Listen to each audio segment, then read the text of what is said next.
Hello, boys and girls. Today we are going to put on our swimsuit and snorkels and hop into the cool water to visit our friend the dolphin. We are continuing our discovery of animals to prepare us for our end of the year field trip to the Brookfield Zoo. Ultimately, this will lead us to our choice of which animal for our class to adopt. Dolphins by Seymour Simon. We will be stopping at various points throughout the book whenever you hear a dolphin noise. Please stop and listen to the instructions for the activity when you pause the recorder. Start the story again when you finish the activity. In a world where so many wild animals avoid and fear humans, dolphins charm us because they often seem unafraid of people. Clever, curious, and mischievous, dolphins love to play and have fun. A dolphin nicknamed Seymour lived in the waters off Solva, South Wales. Seymour seemed to enjoy capsizing canoes and overturning the people in them. He would follow a diver underwater, suddenly appear from behind, and rise up to hit him on the head, knocking off his snorkeling goggles.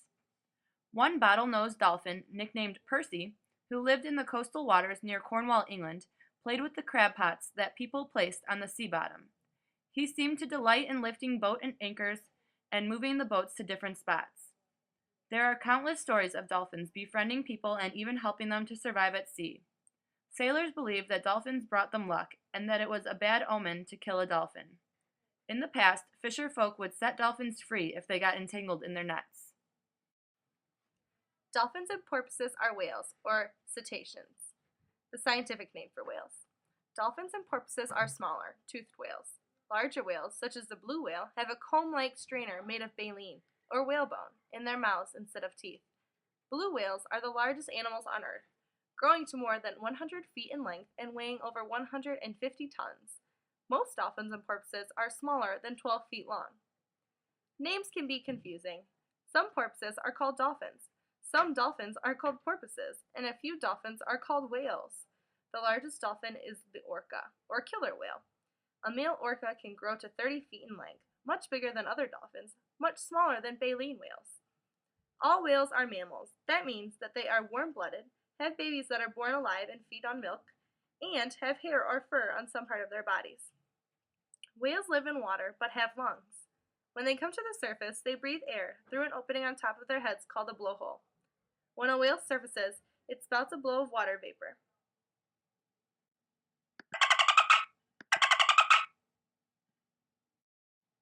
Now you'll be doing verbal and visual word association activity. What's the difference between a dolphin and a porpoise? Not that much. Dolphins and porpoises look and act very much alike. Both have streamlined bodies, tail flukes, and blowholes. Porpoises are usually smaller and rarely longer than 7 feet in length. Most dolphins are not longer than 10 feet. Perhaps the best way to tell dolphins and porpoises apart is by their heads and bodies. Porpoises have smaller heads and lack a beak or snout. The top, or dorsal fin, on a porpoise is triangular, like the dorsal fin of a shark. The dorsal fin of a dolphin is rounded like a wave. A porpoise's teeth are spade-shaped, while a dolphin's teeth are cone-shaped. Dolphins have lean, streamlined bodies. Porpoises often look chubby or chunky by comparison. Porpoises are rarely seen on the surface of the water. Dolphins often swim on or just below the surface, riding the bow waves of fishing boats. Dolphins also show less fear of humans than porpoises do.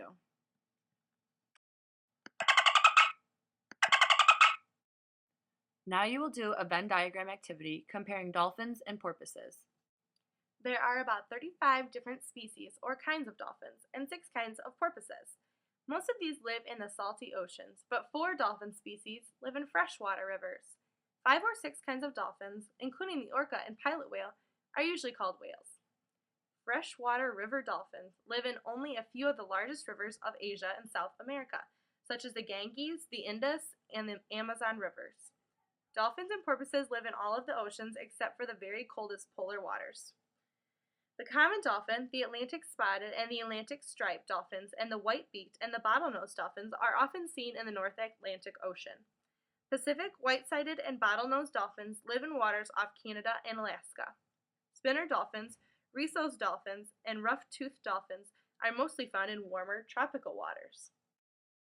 Dolphins live and feed in large family groups where warm and cold currents meet and the waters are rich in food and nutrients. Dolphins may travel hundreds of miles in search of a variety of fish, squid, and shrimp. Despite their sharp teeth, dolphins don't chew their food. They use their teeth for grabbing and holding prey. Dolphins usually swallow fish whole. Some dolphins feed at night, while others feed during the day. A group of bottlenose dolphins, called a pod, often works together to catch fish. In open waters, the dolphins encircle a school of fish and herd them into a small area. Then the dolphins take turns charging through the midst of the school to feed. Dolphins sometimes use their tail flukes to bat larger fish into the air, stunning them, so they are easier to catch. Other times, dolphins herd schools of fish toward shore to trap them in shallow water where they can't get away. Dolphins and porpoises use different sounds to communicate with each other. The sounds include whistles, clicks, barks, squawks, and rasps. To signal others in their pod, they also jump straight out of the water and fall back with a loud splash. Some people think that dolphin sounds are a form of language. Dolphins can produce a series of 2,000 high-pitched clicks per second that go through the water, hit an object, and bounce back to the sender. By listening to the echo and the time it took to return, a dolphin can accurately locate a fish as small as your little finger. This is called echolocation or sonar. Dolphins scan objects with their sonar. They can also combine the sonar image with their vision so that they can identify objects. Dolphins use their sonar to find food or swim at night when there is no light to see their surroundings. Now you'll be writing a poem about communication sounds or eating habits of dolphins. Dolphins and porpoises are social animals that live in groups of all sizes. Small groups are called pods. The size of a pod depends upon the kind of dolphin, the age and sex, and other conditions. Pods range in size from 2 or 3 to a dozen or more. Several pods sometimes join into herds or schools and can number in the hundreds. Dolphins in a pod have strong bonds. They can even recognize each other after a long separation. Mother-calf bonds are long-lasting. A calf stays with its mother for 3 or more years. Young adult male pods are strong and long-lasting. The young males cooperate in hunting and survival. Dolphins establish dominance in a pod by biting, chasing, and smacking their tails on the water.